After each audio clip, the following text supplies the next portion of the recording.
I thought we started off a little sluggish, probably acting a little too cool, to be honest with you. First time playing at home.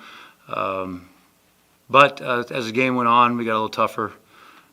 We played with a little more urgency, and things started to go our way a little bit. I think you got to be happy with the offensive production.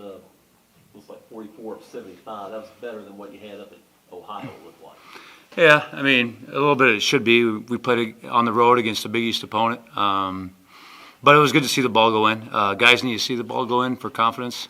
On next week, Monday, 8 days from now, we play a very good Omaha team that played a close scrimmage against Drake and beat them, and they won the Summit League Championship last year. So we have a challenge ahead of us, and so we needed to get better today. And I think over the course of the game, we found a way to get a little better. Coach, talk about kind of the changes from that Xavier game to this one. It seemed like there might have been a little too much shooting from the perimeter, maybe a couple extra jump shots up in Cincinnati. But what the point of emphasis changed to get down low. They did a good job of just sealing out defenders, giving open shots. Just talk about what kind of went into that over the course of the week. Yeah, well, game planning for Northern State, they didn't have the size Xavier did, so it was a point of emphasis to either get the ball into Big Fred. He went out with a little knick-knack injury, hopefully, but get the ball into Big Fred or our other bigs and try to do some damage down low. And if those post-ups weren't there, to be able to drive off them with our what we call Gortat seals. So our bigs did a really good job of sealing and creating space for our guards coming in there and being able to finish at the rim.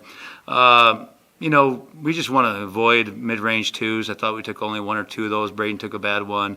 We want rim shots, which I thought we got to the rim at a high level. I got to go back and look at the statistics on that. And then I thought we shot a lot of open threes, which ideally we want to do offensively. But defensively, we didn't do a good enough job over the course of the game. We gave up too many open threes. Weren't urgent enough at times. But things we can work on this week as we prepare for Omaha.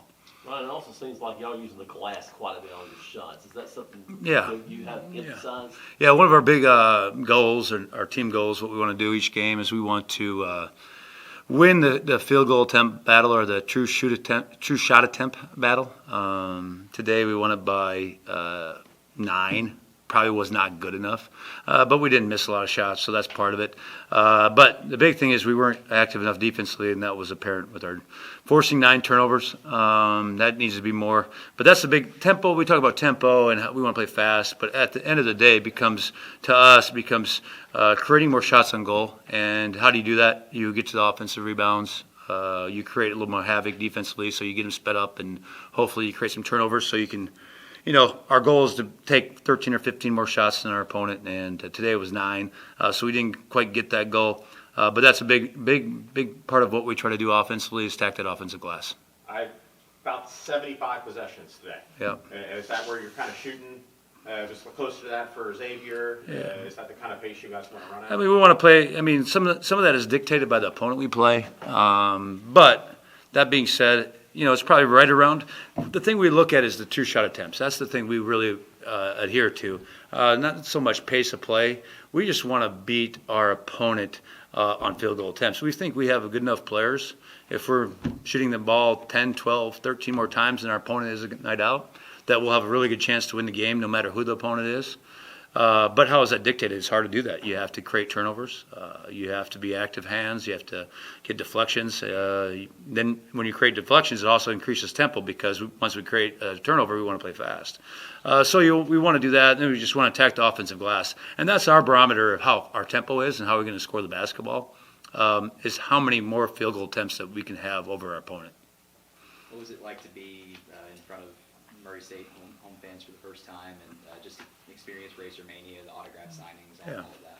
I think it was really good for our guys to get in front of the home crowd to kind of see what it's like to play in front of fans of Murray, the community of Murray, their colleagues in college and their peers. So I think it was really good for our guys to do that, to have that experience.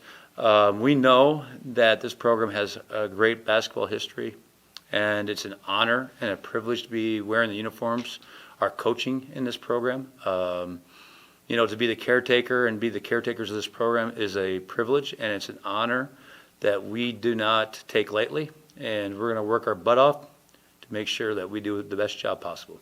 As you mentioned, now 8 days until opening tip-off. Just between between now and then, what are the biggest points of emphasis, and does anything change with it being, regular season as far as preparation or anything like that? Yeah. Well, it's for real. Every tick of that clock matters. Every dribble of that basketball, every shot attempt matters. There's no do-overs. So on Monday next week, we have to come out urgent.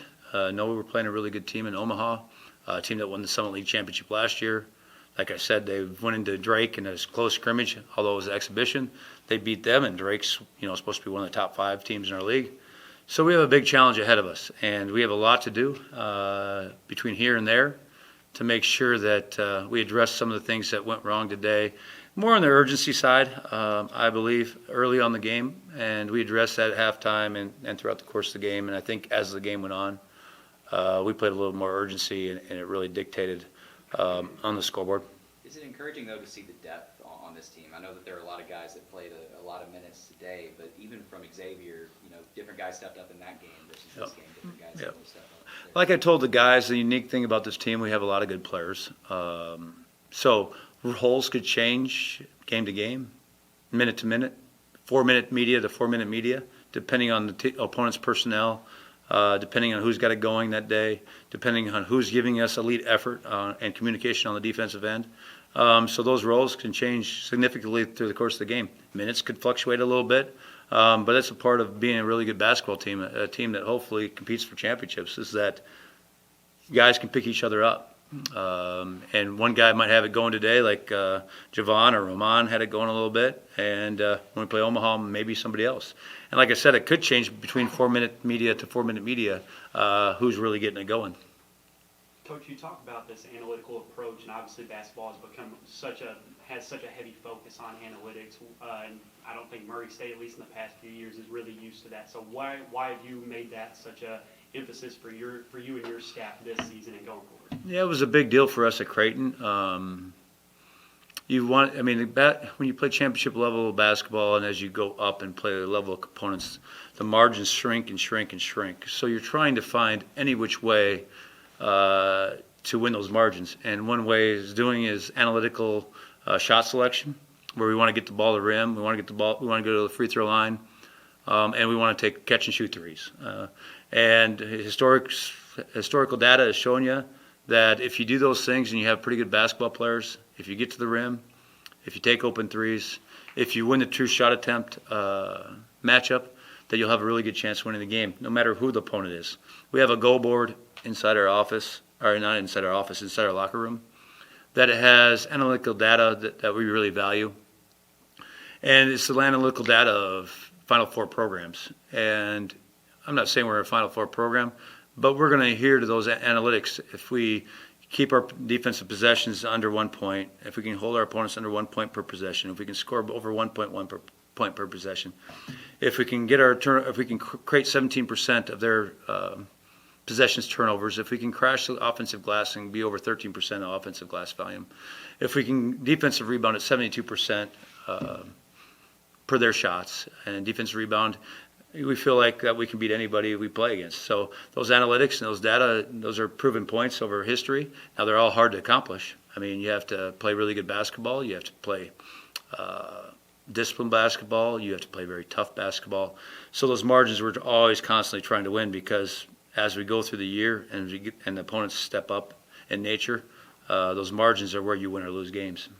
You touched a little bit on sense of urgency as well, and with the regular season coming up, and as you mentioned, roles are still getting defined, do you see that sense of urgency kind of increasing the closer that we get to opening tip-off, or what do you think needs to happen for that urgency? I just think they came in, we put it on their board. Every week we should have a new motto, and on their board we had "Don't eat the cheese." People pat us on the back a little bit with the Xavier win.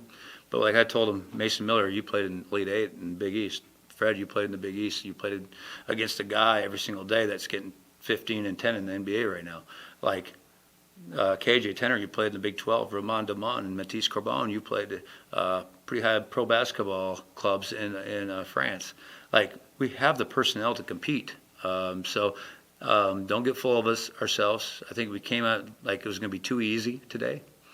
Give credit to Northern State. Give credit to Coach Wilbur. He's a really good coach. He coached on a team that last year that This year, they ended up going to the WNBA championship game, losing to the Aces. So he's assistant coach in the WNBA, so he's a really good coach and a really good team. And I thought they just came in a little bit too cool, like it was going to be easy. And we always want to respect our opponents, whether it's Xavier in the Big East or Northern State and in the NSIC.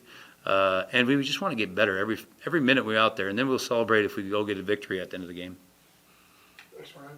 And thank you guys. Appreciate you guys. Thank you.